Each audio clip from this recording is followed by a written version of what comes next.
It's Friday, September 12th, 2025. Welcome to your daily news update on Blip Brief. Small, but almost everything updated every weekday.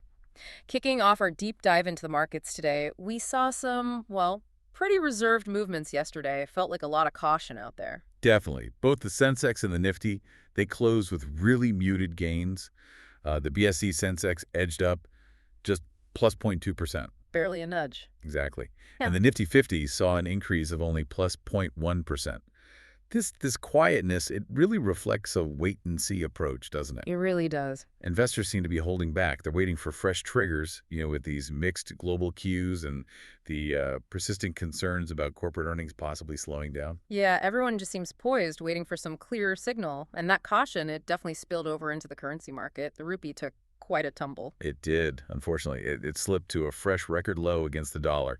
And that's not just a blip. There are real pressures behind that. What's driving it mainly? Well, it's largely driven by substantial dollar demand from importers, heavy demand there. Okay. And compounding that, you've got these growing anxieties about how U.S. tariffs might hit domestic growth here in India.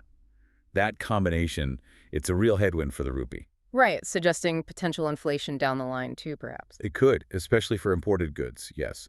And it also increases costs for Indian businesses operating internationally. And looking at individual investors, are they mirroring this mood? Seems like they might be hitting the brakes a bit too. We've certainly seen a noticeable slowdown in the Meta account additions. In August, about 24.8 lakh new accounts were opened. Okay, and how does that compare? Well, it's a dip from July, which saw around 29.8 lakh additions. So it does suggest that the kind of wobbly market environment has cooled that initial big rush into equities we saw earlier. So a bit more caution from retail as well. Exactly. Though it's worth noting the pace has slowed, but the underlying interest, the total number of accounts, it's still impressively high, maybe indicating a more measured approach now. Interesting. Okay, let's unpack some specifics then. Within this cautious market, there were still some stocks that moved, right? Some gainers. Oh, absolutely.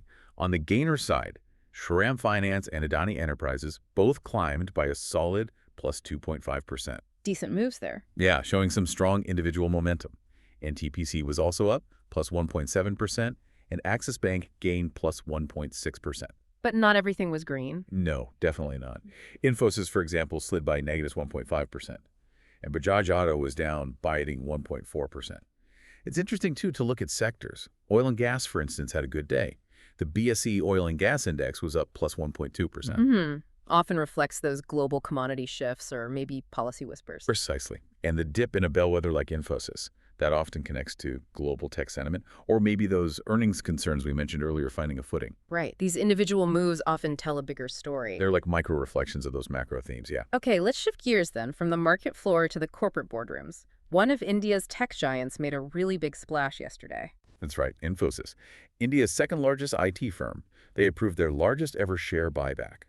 A huge proposal. How large are we talking? Worth 18,000 crore. And what's particularly interesting is the price they're offering. Which is? It represents a 19% premium over Thursday's closing price. 19%. That's quite a statement. It really is. It's often seen as a strong signal of confidence from the board. They're essentially saying they think the shares are undervalued. Plus, it boosts earnings per share by reducing the share count. Good for existing shareholders, then. Potentially, yes. It returns value directly and can sometimes set a bit of floor under the stock price. A bold move. Now, not to be outdone, Adani Power seems to be powering up its own growth, quite literally. Yes, absolutely. Adani Power secured a very significant project, a 1,600 milliW ultra-supercritical thermal power project from MPPMCL. Ultra supercritical. That sounds advanced. It is. It means higher efficiency, operating at much higher temperatures and pressures than older plants, and crucially, lower emissions per unit of energy. The deal involves an investment of around 21,000 crore. Wow. And is this part of a larger trend for them? It seems so. This is actually their fifth major power supply order in just the last year.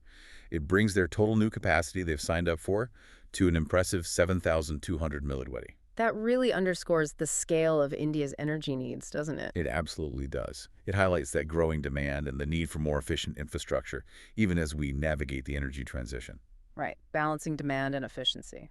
Now let's talk IPOs. For anyone watching new market entrants, there's some interesting activity. Definitely.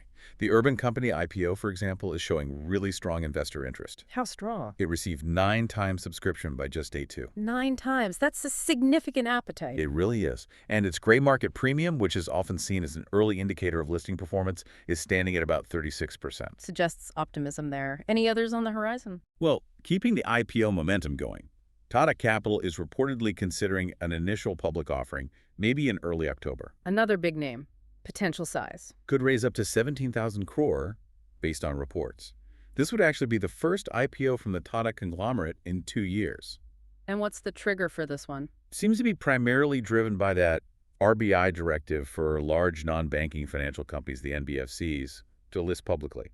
The aim is greater transparency and shoring up capital to support future lending. Okay, interesting times in the primary market, too. Now let's zoom out again to the big picture policy stuff. The GST Council has been busy. Very busy. And the recent rate cuts they've announced are expected to be quite impactful. How so? The projection is for a substantial consumption boost, maybe around 1 trillion across the economy. 1 trillion. That's huge. It is. And it seems strategically aimed at offsetting risks from those external tariffs we talked about and aligning with the government's goals for, cheaper cars, boosting exports, creating jobs. Any concrete examples of how this might play out? Sure. The managing director of Ashok Leyland, for instance, projects commercial vehicle sales could grow by 7% by FY27, specifically because of these cuts. Direct link there. Yeah. And Hero MotoCorp has already slashed bike and scooter prices, so immediate consumer impact.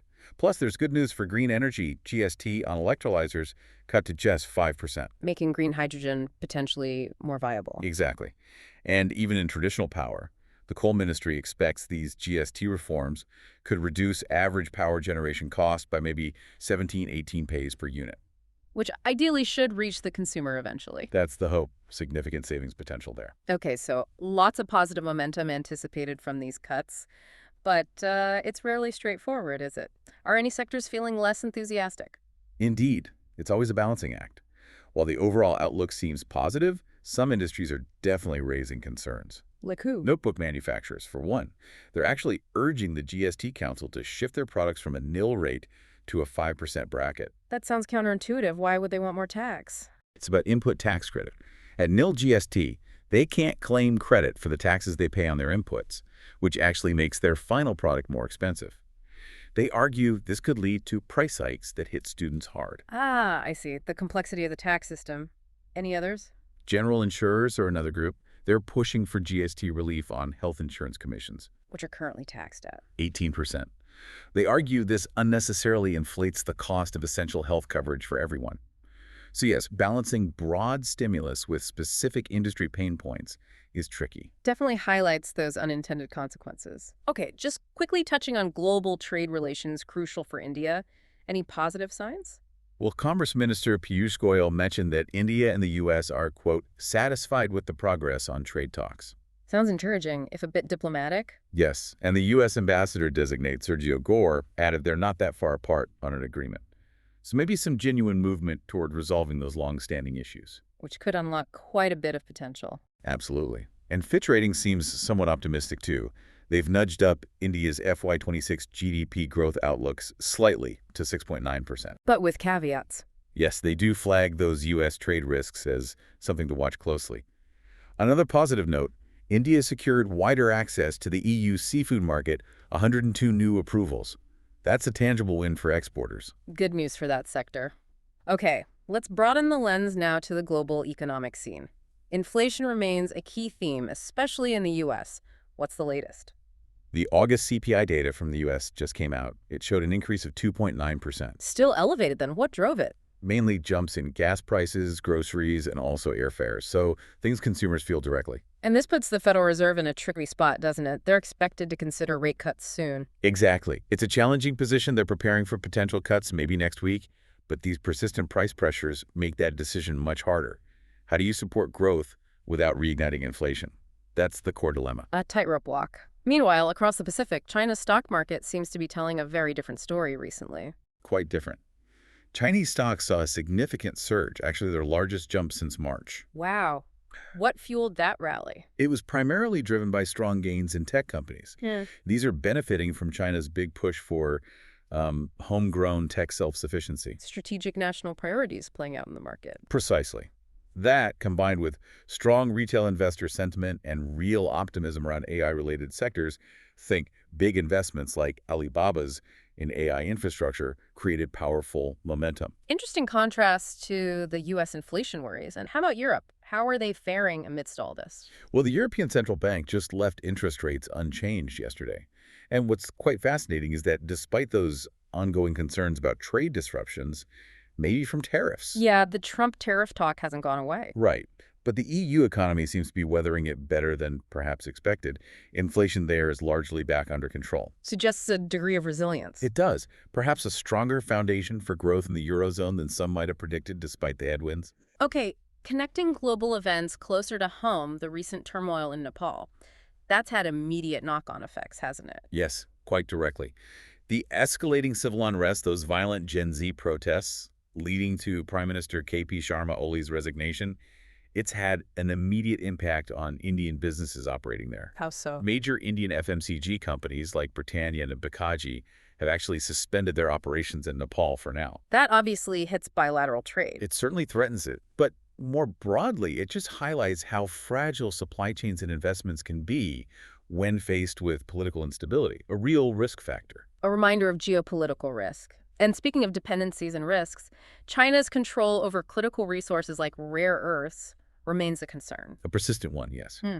Even though Beijing apparently eased some curbs on rare earth exports, the actual supply of critical magnets made from them hasn't fully resumed yet. And that impacts Indian industries. Significantly. Indian automakers and part suppliers are feeling it. They're managing day-to-day shortages, basically. Keeps them on edge. Absolutely.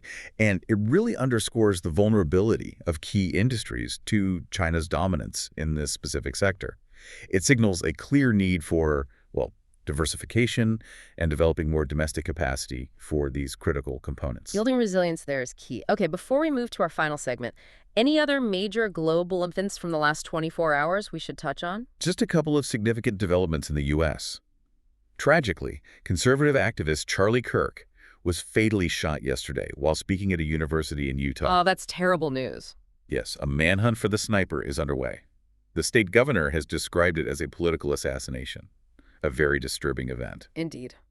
And separately, on a legal front, a federal judge blocked the Trump administration's move that aimed to bar migrant children living in the U.S. illegally from enrolling in the Head Start program nationwide. Okay, a significant legal ruling there too. Yes. All right, as we wrap up this deep dive, let's end on a forward-looking note. Let's talk about one big scientific or tech innovation that could really shake things up.